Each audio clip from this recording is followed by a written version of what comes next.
shutting down an economy like shutting down a machine isn't that hard. It's starting it back up that's hard, because you're not really quite sure what's going to happen. So David, let's maybe just kind of give the general take on the U.S. Economic, economy and global market update. Kind of give us that, and then when you're ready to dive into slides, just say, "Hey, Brett, I'm ready to dive in." Sure. So, truly unique, special, different time. I think that goes without saying. Been doing this for 35, 37 years, something like that.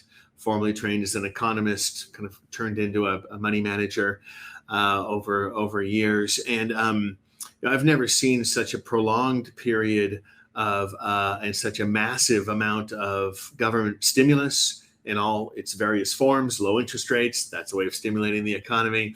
Obviously, other forms of outright, checks being mailed and other forms of stimuli are exactly that, right? This is meant to stimulate growth.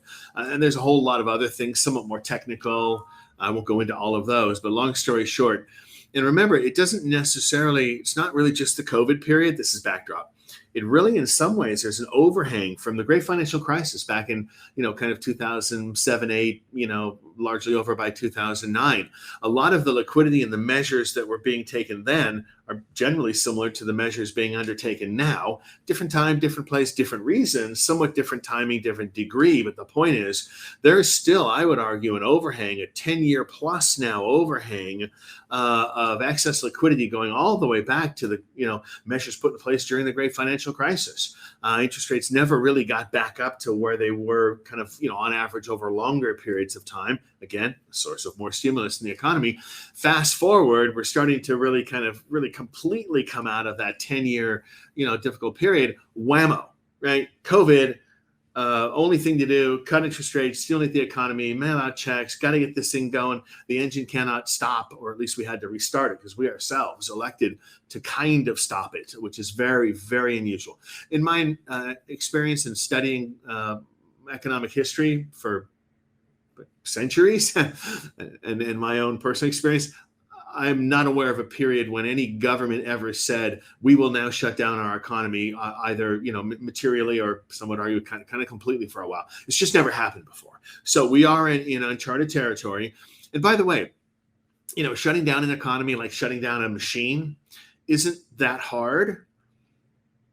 It's starting it back up that's hard, because you're not really quite sure what's going to happen. Could start up just fine, no problem. Could be very problematic, right? And so it's the restarting that was always going to be more challenging than the shutting down. And I think we're all experiencing that now. But long story short, 10 to 12 years of excess liquidity in the system. Fast forward, here we are now, more and more and more excess liquidity. That's the overall environment that the global and the U.S. economies are operating within. And it's got some pretty profound implications, at least for now. And if we look out 6, 12, maybe 18 months, it's very hard for us to see much past that. And I always try and find a vehicle to communicate this. And so the vehicle I chose not too long back in some public appearances was, saying it is the easiest forecast that I've ever done in my career, because it's really pretty obvious what's happening now, what's going to keep happening. I myself, therefore, in front of this audience, did not give the forecast. I basically talked them through making the forecast by asking questions, and then early on I told them, let me give you a little hint to our game we're playing. The answer to every question that we're going to ask is up. Government spending up. As you can see here, if you're looking at the screen, by our red, yellow, green dials. We learned a long time ago, most people see things, it's fairly black and white. Colors certainly help. So we keep it really simple. Green dial up, good. If the dial is on the red down, bad. So government spending, what's the answer, everybody? Up. Consumer spending, up. Investment spending, up. Net exports, that's a different topic. We're exporting and importing. Normally, they're negative for the U.S., and the fact that they're not negative means that we're importing less than we usually do relative to our exports. So I don't want to go too down that path. But long story short, even on a net export basis, this is an up export basis. This is an up kind of number. And if we follow that theme through and go on to the next slide, which Brent is rolling over there. Employment up, but slowing, right? Yellow to us means maybe like warming up or warming down, but in neither state. And so employment, the better part of the gains are behind us, but there'll still be a grind down in unemployment. That's good. Housing up. Talk to your friends, neighbors, go check out your house on Zillow, right? And even if we go then on Brent to the next slide, and then we'll stop and kind of summarize it all. A little bit different in the interest rate world, because of course interest rates kind of are the opposite to what we think. Rates going down are good for bond prices and good for investors. Rates going up, bad for bond prices. But ultimately, I would argue not necessarily bad for investors, because, of course, now you're earning a higher yield on your fixed income and debt and other of those forms of investments. But, the Fed's on hold. Interest rates keep wanting to push back up. They keep getting pushed back down, but they keep getting pushed back up. So that's a tug of war. Inflation clearly trying to go higher, higher, higher. Every now and again, we get information that, kind of cools it off a little bit, but there's clearly inflationary pressures bubbling. And against the backdrop or underlying all this is one of the more important things we look at, corporate earnings, which are, we're literally setting records.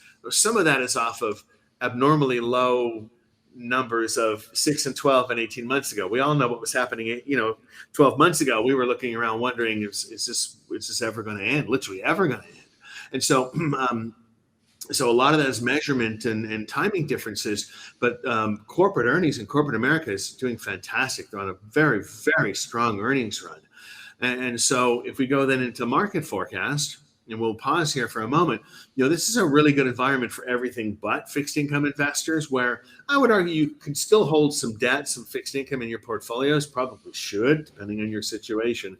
But we need to be thoughtful about how we're going to own that fixed income. So maybe to stop there and summarize, as I did with this large group of really very high net worth private investors a few weeks back, everything on my dashboard, all my gauges, they're green. They're up, up, up, up, up, up, up.